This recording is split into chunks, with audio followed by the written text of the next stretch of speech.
जय हिंद दोस्तों, स्टडी 1813 के यूट्यूब चैनल में आप सभी का एक बार फिर से बहुत बहुत स्वागत है। आज की वीडियो में हम हल करने वाले हैं सांख्यिकी प्रश्नावली 14.1 के 5, 6, 7, 8 उसके आगे की सभी क्वेश्चन को। इसके पहले के क्वेश्चन को हमने आगे की वीडियो में हल कर दिया है और अच्छे से आपको समझा दिया है। ठीक है, अगर आपने वो वीडियो नहीं देखी है तो डिस्क्रिप्शन बॉक्स में लिंक मिल जाएगा, वहाँ से जा करके देख लीजिएगा। ठीक है, इस लेसन से, सांख्यिकी के लेसन से हर बार यूपी बोर्ड परीक्षा में 6 से लेके 8 नंबर तक पूछा जाता है क्वेश्चन। ठीक है, 2 क्वेश्चन जरूर आते हैं हर बार पेपर में और ये बिल्कुल आसान भी है। ठीक है, तो इसको अच्छे से तैयार कर लीजिएगा। तो चलिए 5वां क्वेश्चन हल करते हैं। देखिए 5वें क्वेश्चन की सारणी जो है हमने पहले से ही बना दी है। क्या है? आमों की संख्या है और पेटियों की संख्या है। ठीक है, आमों की संख्या है और पेटियों की संख्या है। आमों की संख्या लिख दी और पेटियों की संख्या लिख दी। क्वेश्चन हम आपको पढ़ के सुना देते हैं कि क्वेश्चन क्या है। देखिए क्वेश्चन है, किसी फुटकर बाजार में फल विक्रेता पेटियों में रखे आम बेच रहे थे। इन पेटियों में आमों की संख्याएं भिन्न भिन्न थी, यानी किसी में कुछ हुआ, किसी में कुछ था। ठीक है, कम ज़्यादा तो होते रहते हैं क्योंकि गिन के कोई भरता नहीं है पेटियों में। तो पेटियों की संख्या के अनुसार आमों का बंटन निम्नलिखित था। आमों का बंटन हमने लिख दिया है सारणी। ठीक है, सारणी ऑलरेडी बना दी है। उसके बाद है, एक पेटी में रखे गए आमों की माध्य संख्या ज्ञात कीजिए। अपने माध्य ज्ञात करने की किस विधि का प्रयोग किया है ये भी बताना है। ठीक है, तो माध्य ज्ञात करने की 3 विधियां होती हैं, प्रत्यक्ष विधि, कल्पित माध्य विधि और पग विचलन विधि। ठीक है, तो हम कौन सी विधि प्रयोग करेंगे? पग विचलन विधि प्रयोग करेंगे। क्यों पग विचलन प्रयोग करेंगे? क्योंकि यहाँ पर जो संख्याएं हैं वो बहुत बड़ी बड़ी हैं। पग विचलन विधि में क्या होता है, बहुत आसानी से सभी मान निकल आते हैं, ज़्यादा गुणा भाग नहीं करना पड़ता है। ठीक है, तो पग विचलन का जो सूत्र होता है वो होता है x बार बराबर a plus sigma F I और यू आई और बटे सिग्मा एफ आई और गुणे में h। ठीक है, ये होता है पग विचलन का सूत्र। इसी सूत्र पे हम लगाएंगे। आप किसी भी विधि से लगा सकते हो, आंसर सेम ही आता है। तो चलिए, इसमें सबसे पहले ये वर्ग अंतराल दिया गया है। ये जो पेटियों की आमों की संख्या है, एक पेटी में जो है आम 50 से 52 है, दूसरे में 53 से 55 है। ठीक है, ऐसे ही आम भरे हुए हैं। पहले हम क्या निकालेंगे? एक्स का मान निकालेंगे। एक्स क्या होता है? मध्यमान होता है। ठीक है, एक्स को क्या बोलते हैं? मध्यमान। किसका मध्यमान? वर्ग अंतराल का मध्यमान। ठीक है, देखिए वर्ग अंतराल कितना है? 50 से 52। 50 से 52 के बीच में क्या आएगा? 51 आएगा। 53 से 55 के बीच में कितना आएगा? 54 आएगा। 56 से 58 के बीच में क्या आएगा? 57 आएगा। ठीक है, 59 से 61 के बीच में क्या आएगा? 60 आएगा। और 62 से 64 के बीच में क्या आएगा? 63 आएगा। ये निकल गया एक्स आई, यानी कि मध्यमान निकल गया। आगे निकालेंगे, हमें क्या है? यू आई निकालना है। तो यू आई निकालेंगे, इसको और आगे बढ़ा लेते हैं इससे। ठीक है, यू आई निकालेंगे इसमें, यू आई।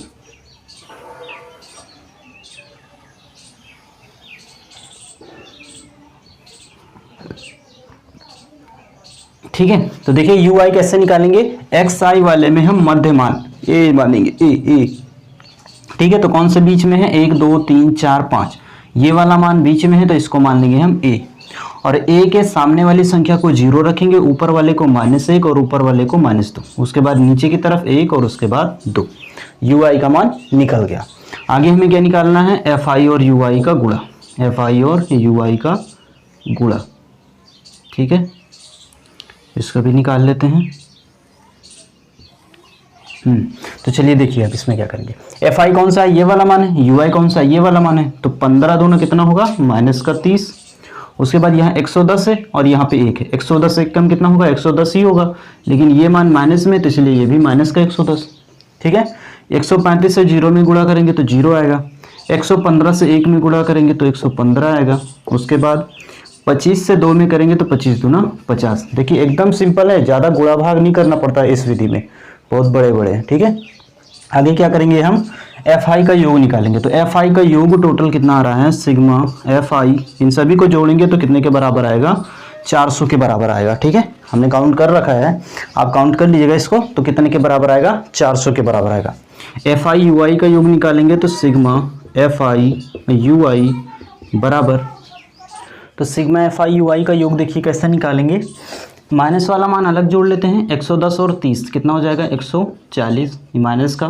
प्लस वाला अलग जोड़ते हैं 115 और 50 तो कितना हो जाएगा 100 50 और 10 165, ठीक है। 150 15 में 50 जोड़ेंगे 165 हो जाएगा। ये मान बड़ा है, ये मान छोटा है, घटा देंगे, ये वाला प्लस में है तो घटाने पे जो मान आएगा वो हमारा किस में होगा, प्लस में होगा। 5 से 0 जाएगा, 5 बचेगा, 6 से 4 जाएगा, बचेगा 2, यानी कितना बच गया, 25 बच गया, ठीक है। मान सारे पता हो गए। इसमें हमें एक और मान ज्ञात करना है h। तो ये h क्या होता है, h बराबर देखिए यहाँ पे लिख देते हैं कितना कितने का अंतर है। यहाँ पर देखो, यहाँ से 50 से 52 है, फिर 53 से 55 है, 56 से 58 है, 2 का अंतर दिख रहा है।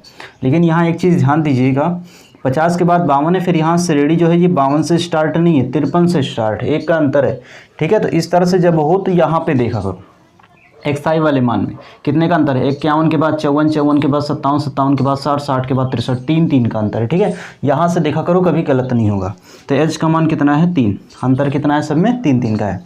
सूत्र लिख लेते हैं, सूत्र है x बार बराबर A प्लस सिग्मा FI और UI और बटे सिग्मा FI और गुणे में H, ठीक है। अब यहाँ पे हम मान रखेंगे तो x बार बराबर कितना आएगा, a का मान कितना है, a का मान है 57, a का मान है 57 प्लस सिग्मा FI UI का मान कितना है 25 और बटे सिग्मा FI का मान कितना आया है 400 आया है और गुणे h का मान कितना है, h का मान है 3।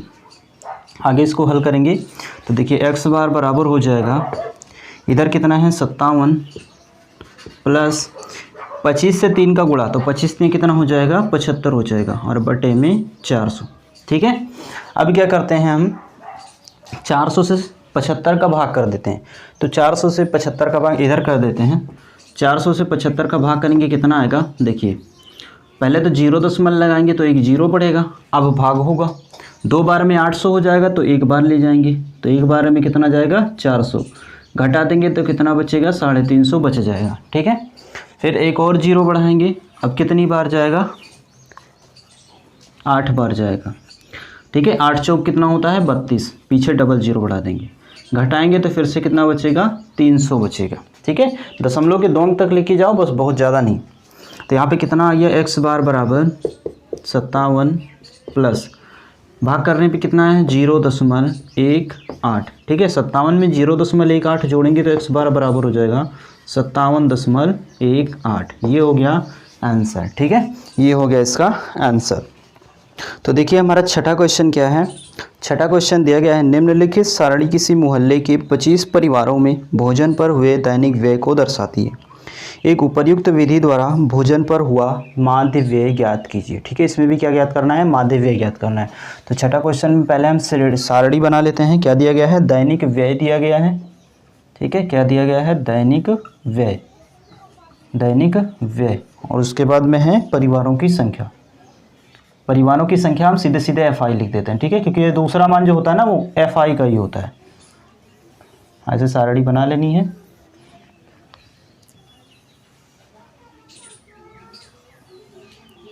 यहाँ पे मान रख देते हैं, कितना कितना है, 100 से 150, 100 से 150, फिर 150 से 200, फिर 200 से 250, उसके बाद 250 से 300, उसके बाद में है 300 से 350,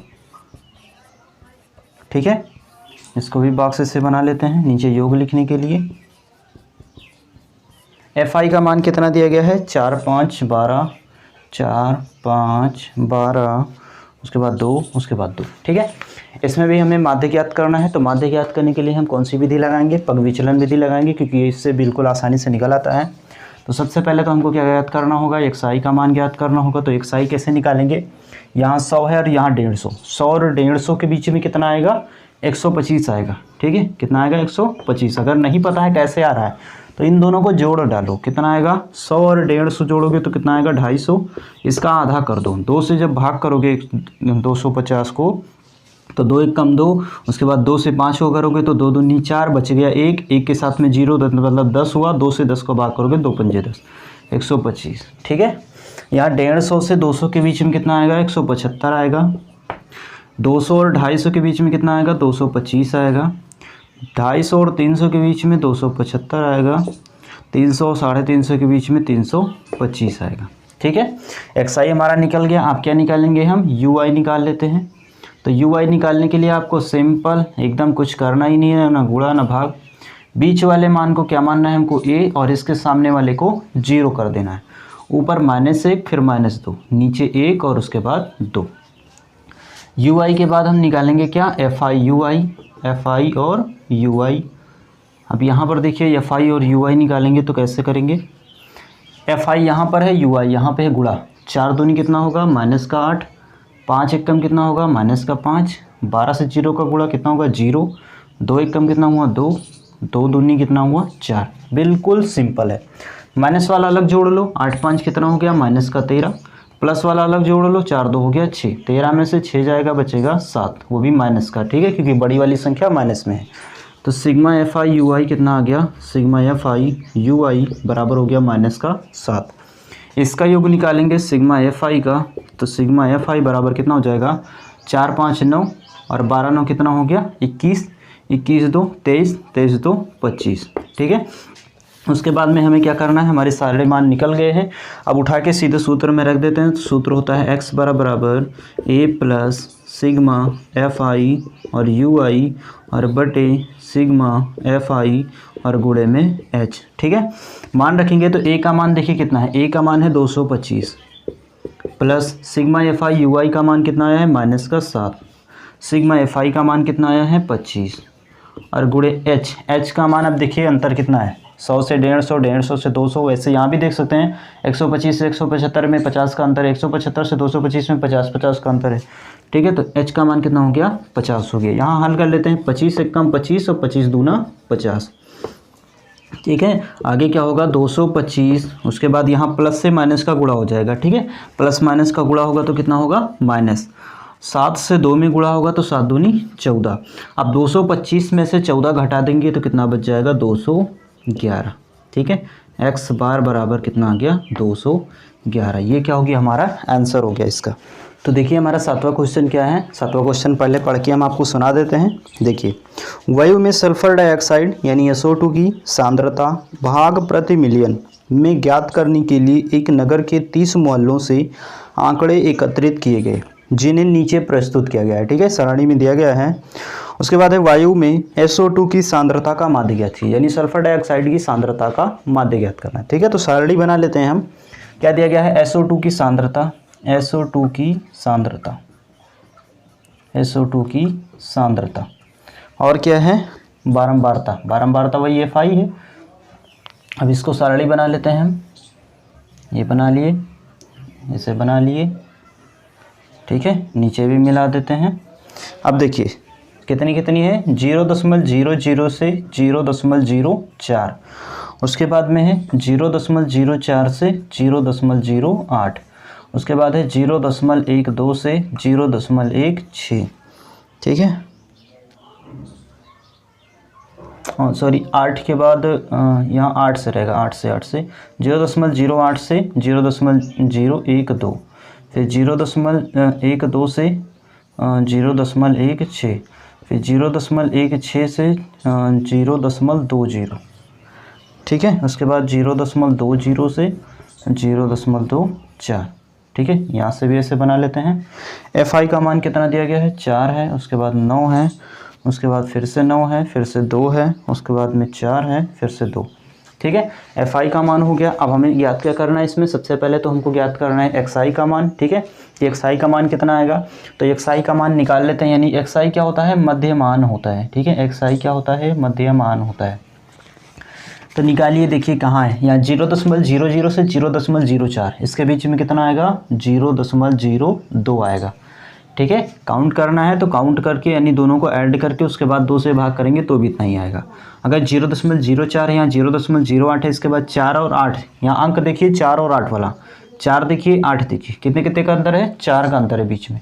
तो इसमें 2 ऐड कर दिए, उसमें से 2 घटा दीजिए, तब भी कितना आएगा 6 आएगा बीच में। तो इसका मतलब कितना हो गया 0.06 हो गया। यहाँ पे कितना आएगा, 8 में 2 जोड़ देंगे तो 0.10, क्योंकि 8 में 2 जोड़ोगे तो यानी 8 और 2 जोड़ के 10 हो जाता है, तो दशमलव के पीछे ही रखना है, तो दशमलव के पीछे 10 हो जाएगा। यहाँ 12 में 2 जोड़ेंगे तो कितना हो जाएगा 0.14 हो जाएगा। यहाँ 0.16 में 2 जोड़ेंगे तो 0.18 हो जाएगा। 0.20 में जोड़ेंगे तो 0.22 हो गया, ठीक है, ये मध्यमान निकला है। अब करना क्या है, यहाँ 1 2 3 4 5 6, जब 6 संख्या यदि होती है, ठीक है, तो किसको ए मानेंगे। आप यहाँ चाहे तीसरे को भी ए मान सकते हैं, चौथे को भी ए मान सकते हैं, तो हम तीसरे वाले को ए मान लेते हैं, ठीक है। इसके आगे क्या निकालना है हमको, यू आई का मान निकालना है। आगे क्या निकालना है, यू आई का मान निकालना है। तो यहाँ पर देखिए ए के सामने वाले को 0 रखेंगे, ऊपर -1, उसके बाद -2, नीचे की तरफ 1, उसके बाद 2, उसके बाद 3। अब निकालेंगे क्या, एफ आई और यू आई, ठीक है, एफ आई और U I. F I U I, अब इसमें देखिए क्या करेंगे, एफ आई यहाँ 4 है, यहाँ पे -2, 4 दूनी कितना हो गया, -8, 9 एक कम कितना हो गया, -9, 9 से 0 का गुणा 0, 2 एक कम कितना हुआ 2, 4 दूनी कितना हुआ 8, और 2 3 कितना हुआ 6। एफ आई का योग निकालेंगे तो सिग्मा एफ आई बराबर होगा 9 4 13, या ऐसे कर लीजिए 9 9 18, 18 2 20, 20, उसके बाद 20 4 24, 24 4 28, 28 2 30, यानी सबका ऐड करने पे कितना आएगा, 30 आएगा। यहाँ माइनस वाले को अलग जोड़िए तो 9 8 कितना हो गया, -17, इधर जोड़िए तो 8 2 10, 10 6 16, यानी 17 में से 16 जाएगा, बचेगा -1। तो सिग्मा एफ आई और यू आई बराबर आ गया -1, ठीक है। मान पता चल गया, हमें एच निकाल लेते हैं। तो एच बराबर कितना है, अंतर 0.00 से 0.04, 0.04 से 0.08, यानी अंतर कितने का, 0.04, सब में बढ़ रहा है, ठीक है। तो एच बराबर हो गया 0.04। सूत्र रख लेते हैं, एक्स बार बराबर ए प्लस सिग्मा एफ आई और यू आई बटे सिग्मा एफ आई और गुणे में एच, ठीक है। अब यहाँ पे मान रखेंगे तो ए का मान कितना है हमारा, ए का मान है 0.10 प्लस इसका मान कितना आया है -1, और बटे सिग्मा एफ आई का मान कितना है 30 है, गुणे एच का मान कितना है 0.04। उसके बाद यहाँ पे देखिए इसको आगे कैसे हल करेंगे, 0.10 को वैसे ही रखते हैं, 0.10 को प्लस से माइनस का गुणा होगा तो कितना होगा, माइनस हो गया। अब यहाँ पे देखिए 0.04 से 1 में गुणा कराएंगे तो 0.04 ही होगा, और बटे में कितना है 30, बटे में कितना हो गया 30 हो गया, ठीक है। उसके बाद यहाँ 30 से इसको भाग कर देते हैं, किससे, 30 से 0.04 को भाग कर देते हैं, या ऐसे भी कर सकते हैं, यहाँ से दशमलव हटा के पीछे 2 0 बढ़ा लीजिए तो और आसान हो जाएगा। 0.10 -4 बटे बच गया कितना, 3 0 0 0। 4 से यहाँ काट सकते हैं, कैसे, 4 1 कम 4, यहाँ पे काटिए, 4 6 24, 4 7 28, बचा कितना 2 20 हुआ, 4 5 20, और उसके पीछे 0, ठीक है। यानी कितना आ गया 0.10 माइनस 1 बटे 750, ठीक है, इतना बच गया मान। 750 को 1 को भाग कर लीजिए, भाग तो करना ही पड़ेगा। 750 से अगर 1 को भाग करेंगे हम तो कितना आएगा, पहले 0 दशमलव लगाएंगे, 1 0 बढ़ाएंगे, फिर 1 0 लगा के एक और 0 बढ़ाएंगे, फिर 1 0 लगा के एक और 0 बढ़ाएंगे, ठीक है। अब 750 से 1 बार जाएगा तो यहाँ पे हो जाएगा 750, बचेगा कितना 250, ठीक है। उसके बाद फिर एक और 0 बढ़ाएंगे, अब कितनी बार जाएगा, 3 बार ले जाते हैं तो 3 0 0, 3 5 15 के 5, हाथ से 1, 3 7 21 और 1 22, ठीक है। यहाँ पे कितना आ गया हमारा आंसर 0.0013, ठीक है। कितना आ गया 0.10 माइनस 0.0013, उसमें से घटा लेते हैं हम तो एक्स बार बराबर कितना आएगा, आप देखिए घटा देते हैं किधर, ठीक है, यहीं पे घटा देते हैं।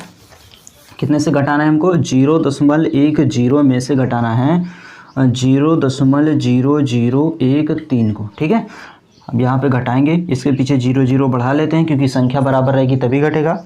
इधर हाथ से लेंगे तो 10 होगा, 10 में से 3 जाएगा बचेगा 7, यहाँ 9 से 1 जाएगा बचेगा 8, और यहाँ 9 में से 0 जाएगा बचेगा 9, और यहाँ पे 0.0, ठीक है। तो एक्स बार बराबर आ गया 0.9, उसके बाद में है 8, उसके बाद में 7, ये हो गया इसका आंसर, ठीक है। कितना आ गया 0.987। अब इसको 0.99 करके भी लिख सकते हो क्योंकि पीछे की संख्याएं सभी 5 से बड़ी हैं, आगे की संख्या में एक ऐड कर सकते हैं। एक्स बार बराबर 0. जैसे पीछे की संख्या जब 5 से बड़ी होती है तो आगे वाले में एक ऐड कर लेते हैं, तो 7 पीछे बड़ा है तो इसमें आगे 9 कर लेंगे, ठीक है। इतना आंसर लिख दोगे तो भी ये भी सही है, ठीक है। तो आगे के क्वेश्चन, अभी तो क्वेश्चन इसमें से बचे हुए हैं, आशा करते हैं कि आप लगा लेंगे उसको, ठीक है। इसी विधि से लगाइएगा, बिल्कुल आसानी से निकल आएगा।